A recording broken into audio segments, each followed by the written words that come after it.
वज़ीर दिफा ख्वाजा आसिफ ने कहा, अगर हमने दहशत गर्द को अमरीका के हवाले किया तो क्या हुआ? दहशत गर्दी के खिलाफ पाकिस्तान फ्रंट लाइन पर लड़ रहा है। हम सबसे ज्यादा दहशत गर्दी का शिकार हैं। दहशत गर्दी के खिलाफ जंग हमने शुरू नहीं की थी। केपी हुकूमत दहशत गर्दी के खिलाफ जंग का मलबा खुद भी उठाए। पारा चिनार के हालात सबके सामने हैं, वो तो हमारे जेर इंतजाम नहीं। बानी PTI ने पहले यहाँ खतूतबाजी की, फिर आदमी दर्जा दिया।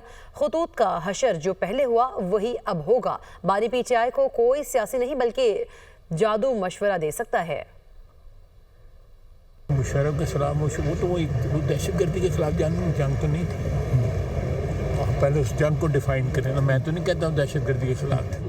हमने एक वाक़या हुआ है जिसमें पाकिस्तान ने एक अपनी बैन अल-अक़वामी लड़ाई की और हम खुद सबसे बड़े दहशत गर्दी के विक्टिम हैं। तो अगर उस एक दहशत गर्द को जो है हमने गिरफ़्तार करके उनके हवाले किया है, तो मेरा ख़्याल है अगर बैन अल-अक़वामी बरादरी जो है उसकी तारीफ़ कर रही है या अमेरिका तारीफ़ कर रहा है, तो ये एक मुश्तरका जंग है जिसमें मेरा ख्याल है सब कुछ सर डालना चाहिए।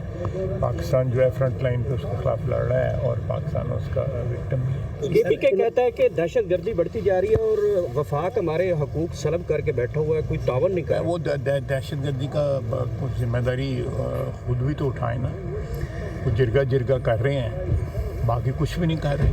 बाकी तो वो इक़्तिदार की जंग लड़ रहे हैं इमरान खान की। वो दहशत गर्दी के खिलाफ तो कथित तौर पर जीरो उनकी परफॉर्मेंस है।